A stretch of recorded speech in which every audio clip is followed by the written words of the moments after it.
Team Elevate from APAC decided to make a big move after their pretty impressive by what we anticipated from them result from Major 1. They dropped veteran APAC player LCT, and they've decided to pick up another veteran from North America in ZPS.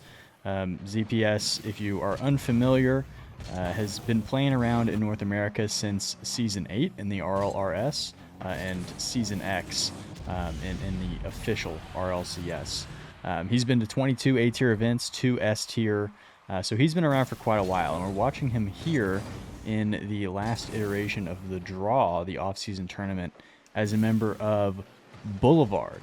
ZPS is joining a long line of transfers to come from other regions across the RLCS. I mean, we think about Turbo Pulsa was kind of one of the first big names to do it, but now, you know, CRR and Dorito, Jack and Nolly, Jorius and Nas, those are all examples of EU over to North America. Even South America to North America, we've seen, you know, Furia and Complexity make moves across the region.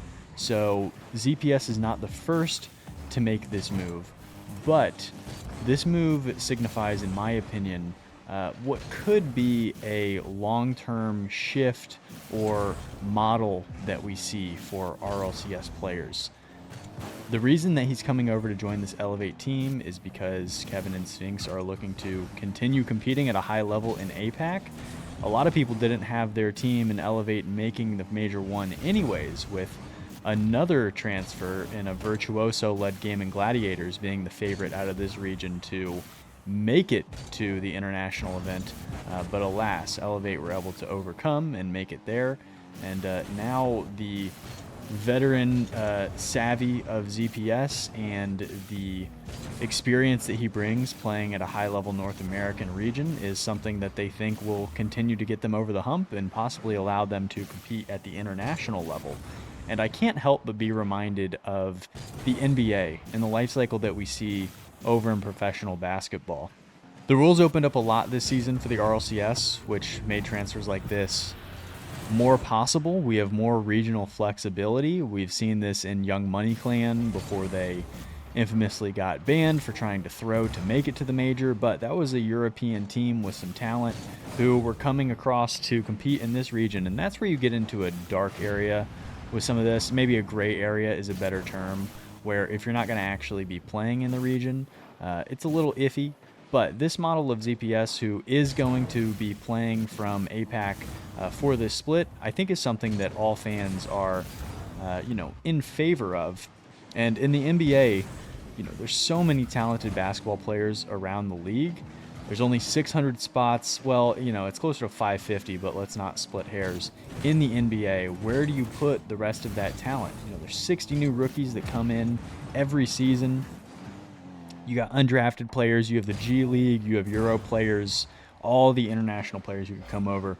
And as players lose spots in the NBA due to rotations or age or what have you, they go and compete overseas. A lot of them go to leagues like the EuroLeague, which is where Luka Doncic came from. He was the MVP over there. China is another popular place, the CBA, where players will land. A ton of different international leagues all around the globe that get high quality NBA talent to join their rosters. Current Euro players, Frank Kaminsky, Frank the Tank, Jabari Parker, they were both lottery picks in the NBA in fairly recent seasons. They're both playing over in the EuroLeague as some examples. Serge Ibaka, Kemba Walker, if you follow the NBA, are some names that you might know. Another big league is the CBA, like I mentioned. That's where Yao Ming had played previously. That's a legit league. Tracy McGrady played over there, Jimmer Fredette, J.R. Smith, a ton of big NBA names if you know it. And bringing this back to the RLCS, let me tie this back and not just go on a tangent here about the NBA. I can see what ZPS is doing here becoming a fairly common career trajectory for, the NBA or the NA talent or, whatever region who's trying to come over and find a better opportunity in these emerging regions and kind of bolster the quality and the competitive level that we see in those emerging regions. That's a big positive, is you kind of up the competitive tempo, you up the quality of the gameplay that you see. Of course, one of the downsides is you take away opportunities from local talent. You know, there's probably somebody in APAC who Kevin and Sphinx could have picked up who is native to APAC, and that's, you know, what your detractors might say.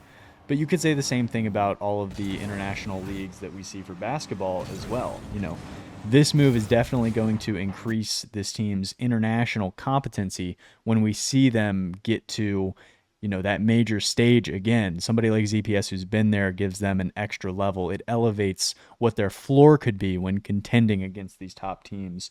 And a big reason why all of these transfers work out in pro ball, in basketball, is the international audience is huge. There's a massive demand for former NBA talent to come play overseas.